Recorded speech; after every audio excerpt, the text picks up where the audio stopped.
On the broadcast tonight, the final journey begins for Senator Edward Kennedy as family, friends, and the people he served say goodbye. Out of the blue, 18 years ago, this 11-year-old girl disappeared. Now, the mystery may be solved by the woman herself. Money in the bank, but how much? What to do to make sure your money is safe? And battle lines in the fight against swine flu. We take you behind the scenes as a potential big new outbreak approaches. Nightly News begins now. This is NBC Nightly News with Brian Williams. Good evening, everyone. I'm Lester Holt in tonight for Brian Williams. We're coming to you this evening from the John F. Kennedy Presidential Library in Boston, where the body of JFK's youngest brother, Senator Edward Kennedy, now lies in repose. Thousands have already joined the line here to pay their respects to the senator who died late Tuesday evening. Many here can't remember a time when there wasn't a Kennedy representing the state in Washington. The senator's body, accompanied by 85 members of the Kennedy family, arrived here late this afternoon after a touching journey from his home in Hyannisport, past waving crowds, and through some of the places in this city that he cherished. To most of us, Kennedy was an iconic, bigger-than-life political figure, but here he was something much more. NBC's Andrea Mitchell is here to start off our coverage. It was an incredible outpouring today, Andrea. This line, we should note, is just the beginning of a very, very long crowd. Exactly, Lester. Many more people, thousands more, in fact, lined up behind, well beyond, and it is going to go all night. What we're seeing here tonight and what we have been seeing all day is an outpouring of affection for a politician. That in itself is rare in this day and age, but Teddy Kennedy was one of a kind. Ted Kennedy began his final journey from the house where a political dynasty was born, a military escort, and the family. So soon after burying Eunice Shriver, enduring a second funeral in as many weeks. His wife, Vicki, who had shepherded him through his battle with cancer, helping him survive long enough to witness one last political victory, the election of Barack Obama. His first wife, Joan. Jean Kennedy Smith, now the sole survivor of the original family. Caroline, saying goodbye to her uncle and surrogate father. Another reminder that the public man was also, because of past tragedies, the patriarch of a vast extended family. A family never forgetting those who serve. And as they headed out, the neighbors, sharing memories of a sail across the Sound on a cold Thanksgiving day. It was about 25 degrees, and he decided that he wanted to have some oyster stew in Nantucket, and off we went and pulled up the blankets and sang Irish ballads the whole way to stay warm. And strangers. Our hearts are here, and our hearts are with this family that has given so much. He has done so much for so many. He's been a blessing to us. Crowds clustered along the road for the 70-mile drive to Boston, the senator's familiar route past sentimental landmarks. A park named for his mother, Rose, in the North End neighborhood where she was born and raised. Faneuil Hall, where in 1980 the senator launched his ill-fated presidential challenge against Jimmy Carter. Today, the people he served returned his love. I've gotten a lot of people stopping me saying, "Hey, I like your button." So it's my small way of respect. Finally, his last arrival at the Presidential Library he helped build to memorialize his brother Jack. Dedicated with his nephew John Jr. and Jackie Kennedy Onassis in 1993. Now all are gone. And tonight, a final salute past two cordons of his Senate staff as the family invited the public in to pay their respects to the senator lying in repose. The last of the original Kennedy brothers will remain here tonight and tomorrow. Members of the Kennedy family will be here throughout to thank members of the public for coming to express their sympathy and respect. Andrea Mitchell, thanks. And we should note we're beneath the approach course to Boston Logan Airport, so you hear jets from time to time. Edward Kennedy, the political veteran, would have understood better than most people that amid all the mourning, there is a cold reality to this, and that brings us to the political piece to Senator Kennedy. He held his Senate seat since the early 60s, and our Kelly O'Donnell is here with us with more on the scramble for what has become known as the Kennedy seat. Good evening, Lester. I just want to point out members of the Kennedy family have now come out to greet those who are in line here. And of course, in addition to these remembrances, there is also a big question hanging in the air. Who will come next? While no one can replace Ted Kennedy, someone will have to take over his seat. The name game has begun and speculation is running high. For more than half a century, it was a political fact of life. This was the Kennedy seat, first held by John, who takes the Fifth Amendment on every matter. But when he won the White House, Ted was too young to serve, not the required 30 years of age. I am Teddy Kennedy's brother. But there was a plan. JFK's former Harvard roommate, Benjamin Smith, was appointed and stayed until Ted was eligible and won himself in 1962. This is the man for Massachusetts. But will another Kennedy come forward now?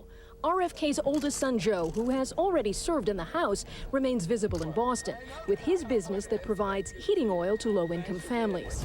No one should be left out in the cold. Political wives have often stepped in, but aides say Victoria, a lawyer and Ted's closest advisor, is not interested. If either Joe Kennedy, former congressman, or Vicki Kennedy, the widow of Senator Kennedy, should decide to run, I think it would seriously affect the field. The field could fill with several current and former members of Congress poised to jump in. The state's attorney general is on the so-called short list.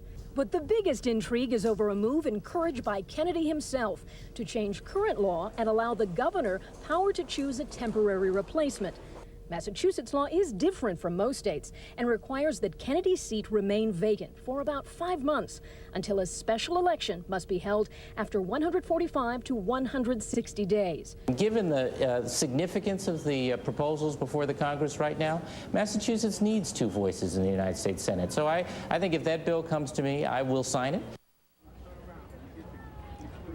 And behind us right now in line, Caroline Kennedy and her family, Robert F. Kennedy Jr., members of the Kennedy family here to greet those who have come to pay respects to Ted Kennedy. And Lester, as we talk about the politics, certainly there's a great focus tonight on simply remembering the man, and the politics will come somewhere down the line. And you noted members of the Kennedy family here, and there will be a member of the family for the entire viewing here over the next couple of days. All right, Kelly, thank you very much.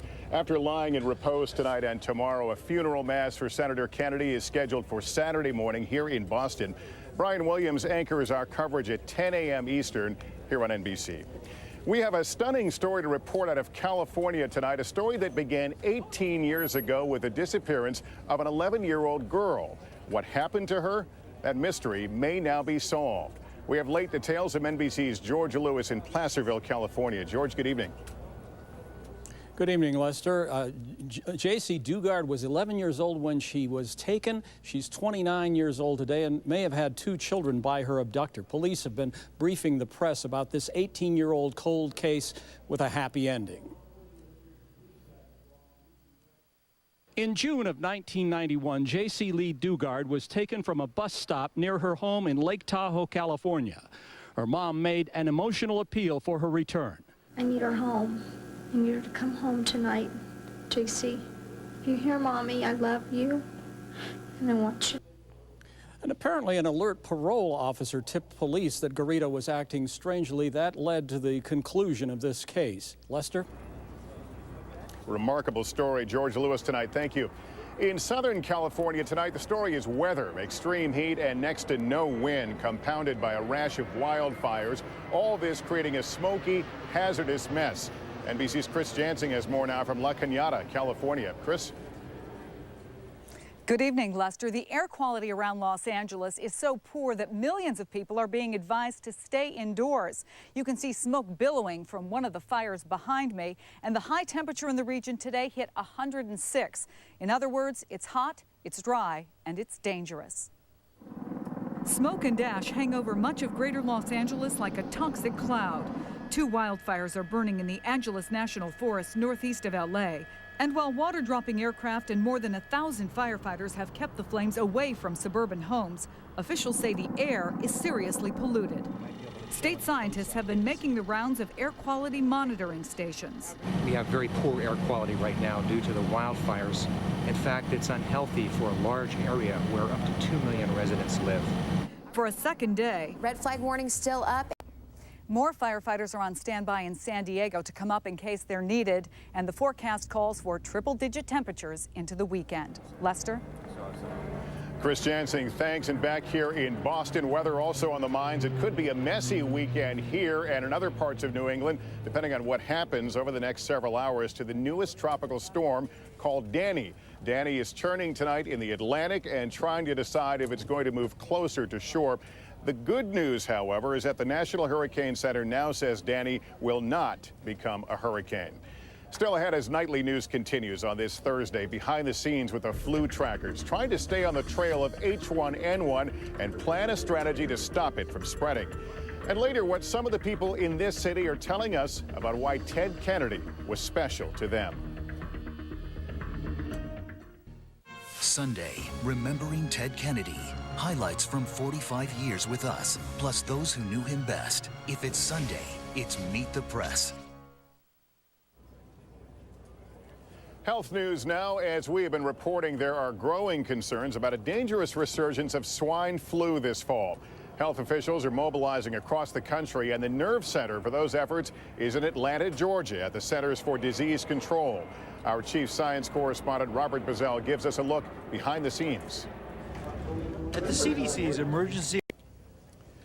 There is news tonight that the FDIC Bank Insurance Fund has shrunk considerably. Should that scare you? When we come back, what you should know about the safety net for your money.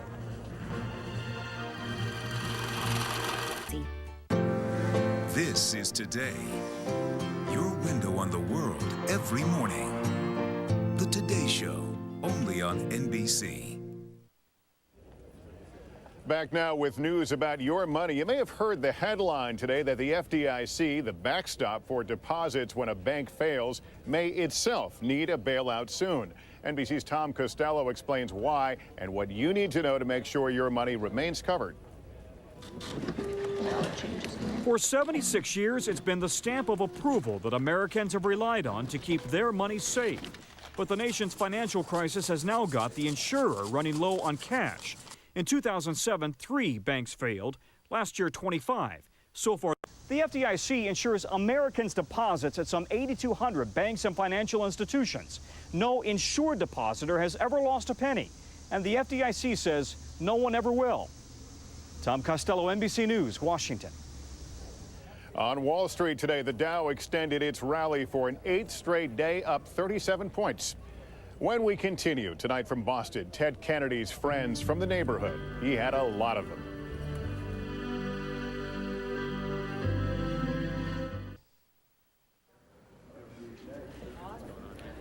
Senator Edward Kennedy lying in repose tonight as mourners stop by to pay their respects. Finally, from here at the Kennedy Library in Boston, the farewell journey of Senator Edward Kennedy will end Saturday afternoon in Washington when he is buried near his brothers at Arlington National Cemetery. For 46 years, Washington was his seat of power. But the source of that power and the heart that drove it will forever remain here in Massachusetts. Here's NBC's Mike Taibbi. In Boston, many will tell you Ted Kennedy was one of theirs, like Jimmy Sullivan at the storied Union Oyster House, where the senator was a frequent unannounced visitor. You sit at the Oyster Bar, you can't help but be a regular guy. You're sitting face-to-face, back-to-back with all the regular people. But it was how Kennedy practiced politics that bound him indelibly to the voters who returned him to the Senate 8 times, and in 1970, with 62% of the vote barely a year after Chappaquiddick. He wasn't just a colleague, says veteran Congressman Bill Delahunt. He had 10,000 best friends because he made people feel that way. And he heard what they said and knew what they needed. He had a passion to help and a capacity to love that was extraordinary.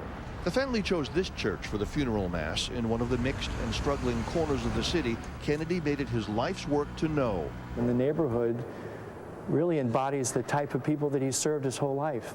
There were certainly plenty of people who couldn't stand Ted Kennedy's politics or forgive his personal flaws, but not many in these neighborhoods, not among the people and programs where he most often focused his political craft. You know, he overcome a lot of his, problems and excelled to be a great man. I loved him. I don't know what to say.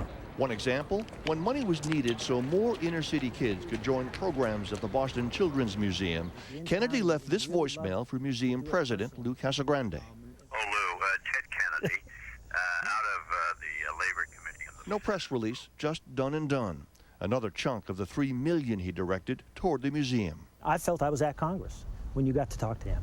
At the dedication of the library, where he now lies in repose, he'd spoken about his brother Jack. He was an irresistible force that made immovable objects move. Words many are now saying about him. Mike Taibbi, NBC News, Boston. Boston. And that is our broadcast for this Thursday night. Thank you for being with us, everyone. I'm Lester Holt, reporting tonight from the Kennedy Library in Boston. We hope to see you right back here tomorrow evening. Good night.